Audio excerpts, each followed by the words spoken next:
nagerageje kugira gute ku highlightinga bajya twitwa aba gold diggers the way they are.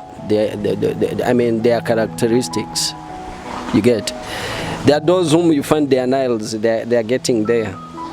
So you find that they are always like this. They don't want to touch anything. You get. They don't want to touch anything. Fata aka 10,000 cyangwa 20,000 mu yahembwe. No, yeah I know, but imviza ndabwira. Arashobora gufata muri ayo 10,000 cyangwa 20,000 yahembwe. Akayakoresha inzara kandi ukamona muri vira mezuku no mu ma interview akaguma mezuku. Ça veut pas dire que ari gold digger. Ndabaramukije bakunzi bakwizera mu Cenda TV nizere ko mugoye neza mumeze fresh. Nkuko bisanzwe kuri mikoro muri kumwe na Nina Nishimwe nyuma kuri kamera kaba ari David. Hama uno munsi tukaba dufite abatumire bacu batusa neza. Ni beza mvuge gute. Okay, reka tubahe ikaze bivuge amazina yabo batangura ku muhongo. Bite? So. Meze neza. Yego. Kuri serie cyane. Niko nsanzwe ndi. Kumeze. Yego. Mwitwa bandi? Banyitwa Lewis. Lewis. OK. Salut mademoiselle. Salut. Ça va? Ça va. Ego, ni bon. Witwa nde? Melise. Melise. Uratese. Murakoze. Kandi wabereye. Merci. OK, urumva abatumire bacu ni Lewis na Melise. Uno munsi rero tukaba dushaka kuvuga kubijanye niki ico shaka ko tuyaga ko no kuvuga ati abahungu bakunda kuvuga ko turi dukunda amahera. Est-ce que c'est vrai? Niba ari byo. Uri umukobwa wandika commentaire yawe twumve comment est-ce que nibyo canke nimba bavyemeza ko ari byo mwandika commentaire yawe tugende tubishura. Haba nashimye guhamagara Lewis na Melise tuze kubivugana ko hama Lewis OK Lewis majambo make ndashaka umbwire vya vrai abakobwa barakunda amahera. Bon ndibaza ko babivuze guco ntibo baba babeshe sinzi nibo batubeshe nawe uravyemeza ntavyo nibaza ko baba babeshe sinzi nodi je ndashaka ko ubimbwira parce que muri make ntibababesheye batubesheye OK ndira ni kubera ko bivuze uko bon ndabivuze guco bivanye nuko amahera nta utayakunda kumbe ni twese bavuze ko abakobwa muyakunda muga mwebwe muturusha kuyakunda kuko muyakunda mutazi kuyarondera. Serious? Ego. Ndane ko Lewis je naje kuyarondera ushaka kuvuga ndona ko ndiko ndarondera amahera ushaka kuvuga ko tutazi kuyarondera rero je n'umukobwa. Bon, iciza nuko ayawurondera boyfriend wawe mbega uzumucorera. Uzocorera boyfriend wanje. Ni wa. Wamaze kumva rero. Muga boyfriend wawe ukeneye ko ibyo yagiye gukora yagiye kurondera akuzanira wewe sivyo? Ntagari ibyo. Oya sikuvuga uko amese kuvuga ko ndayamukura mu mufuko. Urumva? Yani ayamanda yatora. Rero wewe warigeze kuyamuhobona arayakanye. Kumbe murayakunda rero kuturusha. Murayakunda kuturusha tukabarusha kuyarondera. Chakonza enda kuri. Bebe Melise. Mademoiselle amukobwa wacu adufite twinshi abafye benshi. Aba madame ndagusabye kuvuga cyane abafozi benshi ya. Aba Melise wowe ushaka kubivuga kwiki abahungu bavuga ko tudukunda amahira. Est-ce que nivyo? Bon, cyambere na mbere namwe yanka c'est vrai. Mugabo bavuze uko baba generalise kandi sabakobwa bose. Hamico nacyo karavuga ngo boyfriend yaguhaye. Normalement iyo musokana n'umuntu boyfriend wawe arashobora kuba ashaka style ashaka gufata baby wiwe neza ntusanzwe akavuga ati tora amayera agenda ugire shopping n'ibintu bisanzwe kandi nta nawe wamusavye kandi parfois arabona ko la fille ne travaille pas donc udakora nta mahera nanjye roza mu kumuha adakora muga akora c'est normal yuko afata neza umushushu wiwe. Je trouve ça normal. Ariko none Melise même si ngoba ukora none namakosa ko umukope washo kuguha amahera. Samakosa ko yo yama kandi ranje niko nkora no yamuha. kuki la plupart y'abakobwa mwitega ko aba boyfriend banyu ari bo babazanira me ntimwiyumvire yuko natwe icyo mutuzaniye gishobora kutunezera? En fait ikintu gihari nuko nawe kubwiye kenshi usanga boyfriend umutipe ari wakora kandi kenshi umutipe ari wakora biroroshe, nakubwiye biroroshe. Nawe umukobwa akora uraraba n'abakobwa akora arashobora kuzanira akantu boyfriend wiwe cyane boyfriend we afite ikibazo cy'amahera akayamuha, c'est normal. Gusa mwe munazi ko n'abatipe kenshi bara genre ngo umukobwa guhaye amahera ngo ni big deal. Non, c'est normal, hakufata ni bisanzwe. Ahubwo ndaguhenda garutse noca ndakubaza iyo wayakuye. Voilà, numva kubera ntakora mugabo nkora ni bisanzwe, nawe kubera ukora ni bisanzwe. Nanje ari boyfriend wanje adakora vraiment navuga ati mana yaje ndagusavye yagumye. Ikibazo urashobora gukundana n'umutipe adakora atakaza afite akora yirirwa muhira aryamye, ushobora gukundana naho? Impossible, ntibishoboka kubera none ndakubaza nimba mukundana ibintu biri sérieux atacakora atacayeje amaboko agumya yicaye ngaho ubona imbere muzashika gute? Mbe kuki witeze kari boyfriend yokora utiteze yuko nawe ibyo wokora byo bateze imbere anatanda yuko boyfriend atararonka akazi? No, hariho basi umuntu ubona ko atacafise mugabo arondera. C'est pas la question ko ngufisa amahera. Ntacu ufise mugabo arondera. Nanje ndarondera, turondera twese ko tuba dukotegura future yacu. Mugapana yuko cyambona umutipe kandi rero muravuga ngo kubera iki ngari we yorondera ngo umukobwa akama yicaye. Mugaye mukise mu rugo muri kakari mwenye banye n'urugo. Birabara baje. Nagira ndakubaza Melise. Uravuze ko utokundana no mutipe adakora kandi wavuze ko mudakunda amahera. Eske ni giki kikubujije kuba utokundana no mutipe adakora antake udakunda amahera? No, wait, ndacabaza please, urukundo ruri murufata gute muri yo ka udashobora gukundana n'umuhungu adakora? Urukundo urufata gute? Bon, navuze gukora, sinavuze umutipe genre adafise amahera nyine setu. Nakubwiye ati urabona umutipe ararondera mu buzima naho yobabura ararondera, kandi mu rukundo skuvuga amusiga yashira ishusho yo ku telefone y'ibiki kugira ngo ndakugwaye nawe urangwaye ntabyo nzi. No, hari ibintu mukenera gufashanya. I mean movies are loi, nukuvuga none muzovuga ati tuzobaho gute? Umva rero nivyo sinavuze gukora genre ngatonde mu biro cyangwa abafise ahantu kura amahera, no, naha toba hafise mugabo ubona quand même ko naha habuze ariko ararondera aho nta na kimwe. Melise, ndumva urabo twita gold diggers. Urabyumva gold digger? Yes. Bon, siwe wenyene. Actually abakobwa bakino gihe bose n'aba gold diggers.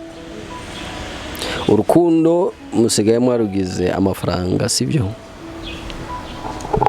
Oya.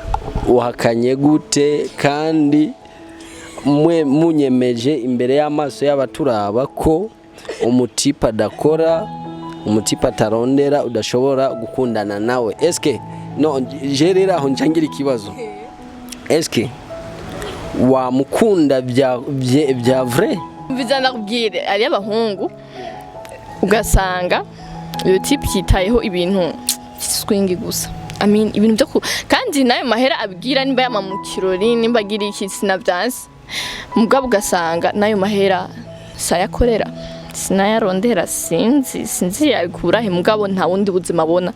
Hari abahungu babumva ababona ubuzima muri ivyo nyene nta bindi bintu byo kwistressa ngo arondera akazi ko ariruka. Jewe oya ku gatwe kanje oya. Ku gatwe kawe oya birumvikana. Erega ntago ari kuza kubyemerera imbere y'abantu ntabyo ari kwemera. Sanzwe kubyemera kubera yaba ari ivyo naho no byemera nta numwe afata. Ni decision yanje ni choix yanje mugabo sivyo. Vraiment urabye umutipe yaje kabisa yazitaye ko nakarato keza yagize gute wo kwisunga ibyo akora. no nabikubwiye biravana n'ivyo ushaka bon ushaka gukina ivyo navyo uraba mugana mu gihe ushaka relation iri sérieuse uraraba byose kuva hasi gushika hejuru. Muri make rero mugira munyemeze ko abakobwa mudakunda amahera Bariho barahari ariko si bose ariko nizere ko je na Medize tutarimo. oya nturimo kubera iki mwebwe mutarimo aho usanga ari mwebwe muserukira abandi usanga ari mwebwe muserukira Oya bya very turimo. Imana ibahezagiye Urakoze cyane.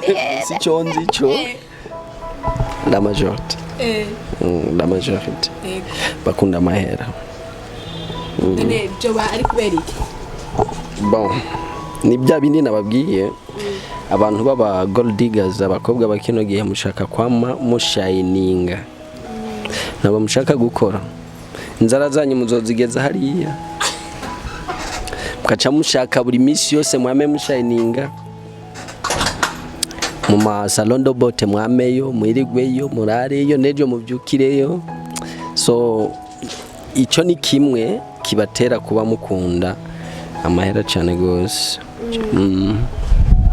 mbwari kandi akubwire parfois ari abakobwa bigira kubera umuhungu ahavuga no reka nje muri salon mpindure inzara mpindure mu mutwe kubera umutipe wanje ndazi naza n'abandi gagira iki mbwari rero n'abandi bitava kuri ivyo hari umukobwa akubwira ati nkundane n'udafise amahera arambabaje nufuma mbona hambabaje uyafise hari abakobwa bavuga vraiment abwira ati mfume mbona basi urya yambabaje mugabo il me donne quelque chose afite cyamariye mu buzima aba nkunda gusa Umvise ubwo rukundo uragwitayeho vraiment cyane gusumba kuvyibata none byo gutwenza umenga ni nurisira. oya ukunda ari karabimbaza oya abarundi baravuga ngo akari ku mutima gasesekara mu maso wavuze ibitakurimwo Melize oya nukuzigiye bindimo mugabo reka ndakubwire iki gihe kibi biragoye gutora umuntu agukunda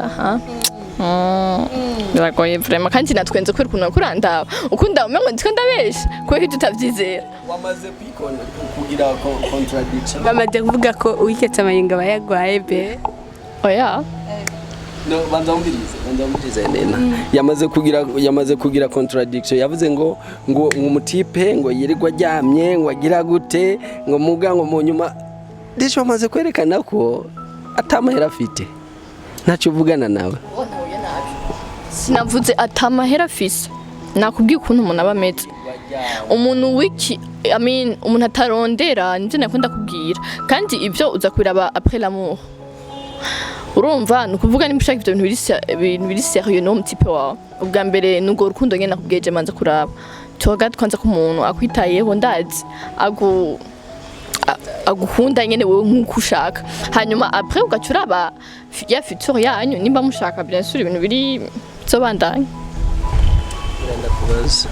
Melize ndakwibarize aho vraiment uremeye ko umuhungu yogohera itariki ya mbere azakubwira chérie je t'aime kwezi kugahera ukabona muri salon nta kujanyeyo ukundi kugakurikira aho vraiment bisanzwe Louis serious rero ni ibintu bisanzwe ko nano mugani gwaho nuko nano turazinanye kuko Imana rero ariko urumva ikintu kimwe to anamaze kubwira barahara abakobwa ariko si bose yani urashaka gusohokana n'umuntu naho ariko ararondera yani uno munsi yani icyambere kwanza la vérité yani umuntu amaze kuba ukamukunda uko ameze cyambere kubera urazi ko hari abahungu bazatuhesha basanga mutira imodoka shana n'ibirata twabonye ari byo mushaka oya rero na kintu gitesa niko twabonye ari byo mushaka tutabizanye ndaguye conseil niwaje kurondera umukobwa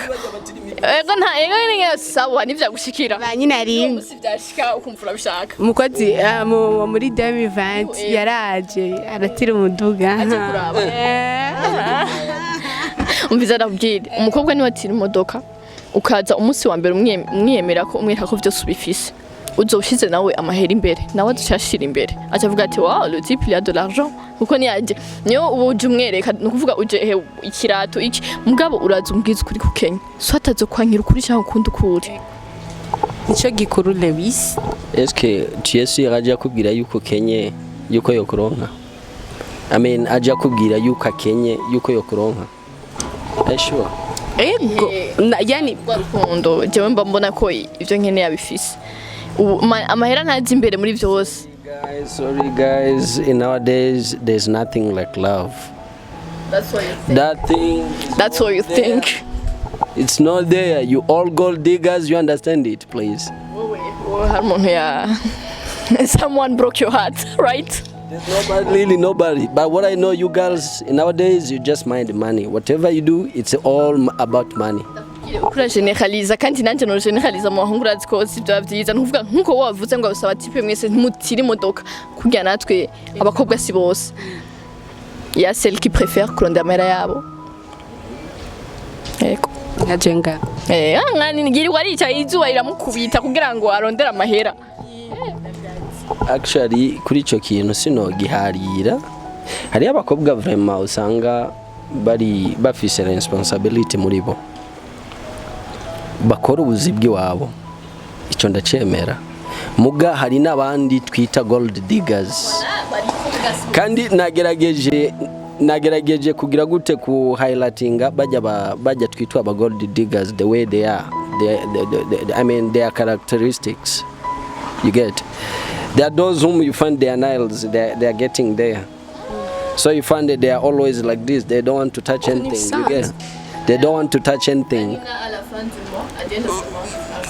Fata aka 10,000 cyangwa 20,000 mu yahembwe no yeah I know but imviza ndabwira arashobora gufata muri ayo 10,000 cyangwa 20,000 yahembwe akakoresha inzara kandi ukamona muri vira mezuku no mu ma interview akaguma mezuku ça veut pas dire que ari gold digger. Nina bikoze I have to understand because she works. You get even now she's suffering looking for money. I will understand it easily. But the other ones whom I mean, you find they are just sitting. They wake up at 11:30, at 12 when they wake up for tea. Babyuki icyayi baje kunywa icyayi, they go back on bed on phone just chatting. So you are digging there. Nowadays you just work with the phones. It's where you dig the money. Mucha muvuga ngo sorry Charlie. This is my limited cash. I mean my mobile money. Ngo ndunyikira ngo family ngo nje muri guy. Nababona umukobwa muri ville genre ahindura igisiko ku kwezi akoresha inzara chaque semaine every week uyambara aratesa mwe muca mutawonye mwigira mind. Reka mbanze nishure kuri iki yambwiye ngo umustowi wanje yani hari gihe utusanga ata même difra utamuha c'est pas bien.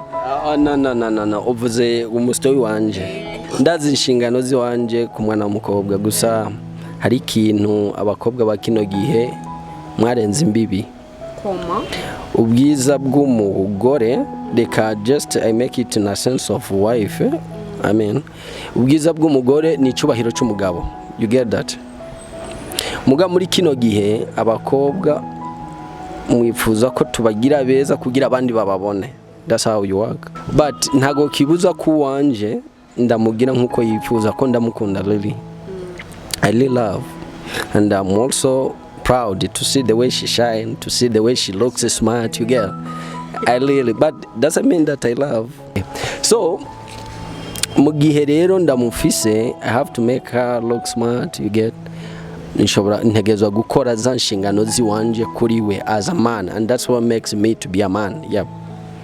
Okay, don't you think yuko abandi bahungu bamubonye nawe cyamita gold digger kubera babona ko son type amuha amahera depending on how she behaves not on how she behaves ko wavuze ku nzara ku ma looks nibiki if she requests me money for nails I don't give.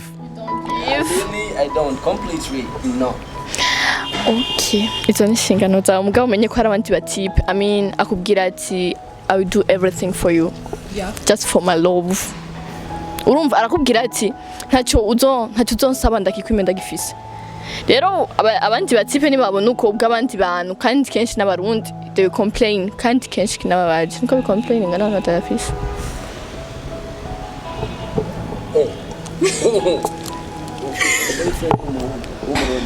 ego so na complaining ata mahara bafise cyo wanje na complaining na ego kuko reka ndakubwire rega afite aba gold diggers wavutse numwe avyuka oh I need 500,000 oh ngene telefone 12 iPhone 12 oh ngene iki woni wawundi mugabo ya defi umutipa azabwira ati ndazi ntacyo uzomba ndagufise kantu ka déplacement nyine animbwiza namusaba nyine akibwiza akabona nkuko wavuze inshingano ku mukobwa wawe nawe ababona inshingano zo ku mukobwa wiwe donc we mutandukanya gold diggers wabo bararenze bari ku yindi level ntibari ku iyi level. So urabona nkuko nemeye bwa mbere ndavuga ati hari abakobwa bafite responsibilities ziwabo nk'abantu ko we ever see them everywhere suffering for money, you get. Those ones they are there. And also the gold diggers whom I said before, they are also there. Sawa ndibaza icyo sino giharirako ariko abakobwa ba kino gihe you excess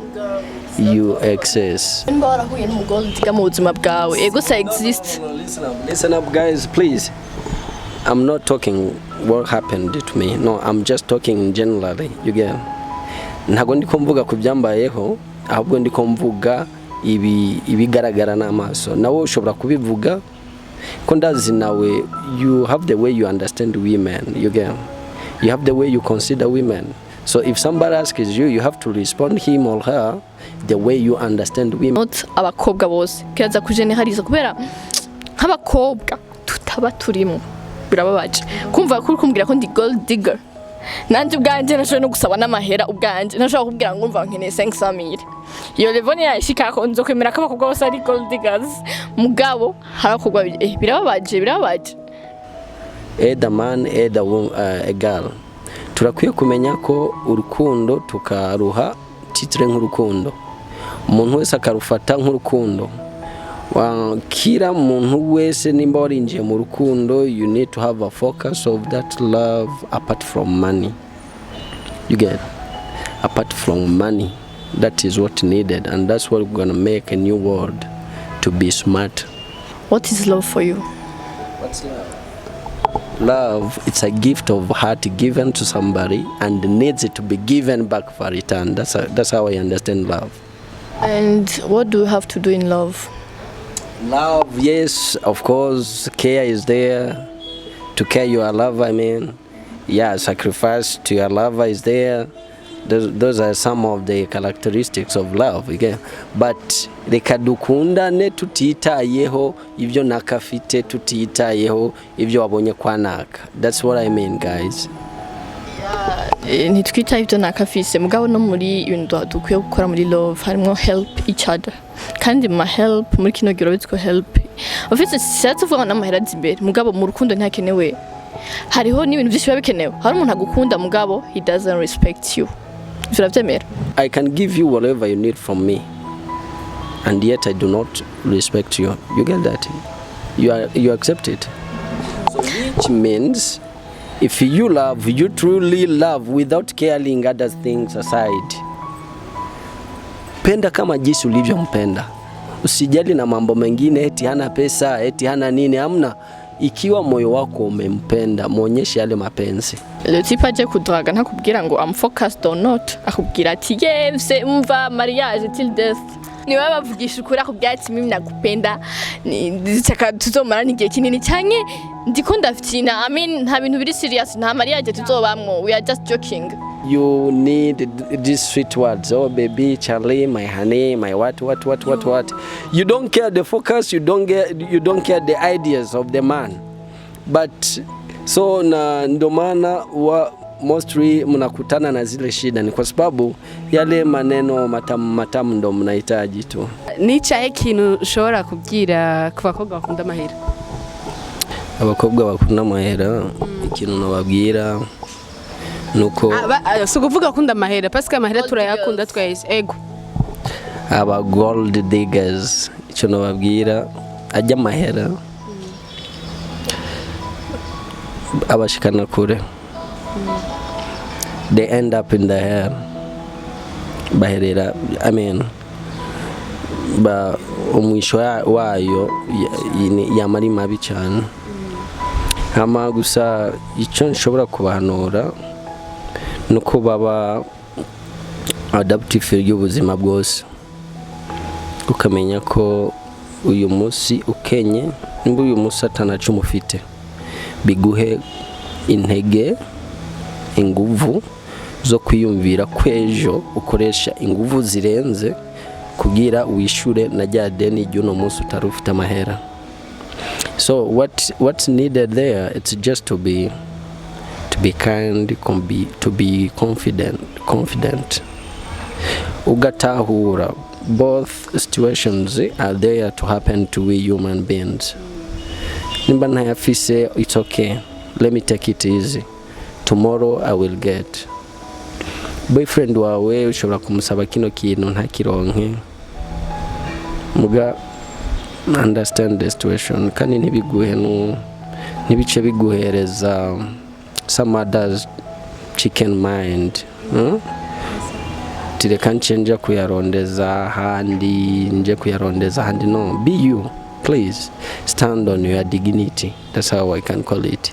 Stand on your dignity, stand on your right, kuko uko wifata niko natwe abahungu twakira. Yes. Merci beaucoup. Jewe impanuro no bahavra nko niyo muntu ushobora arahera amahera arahera.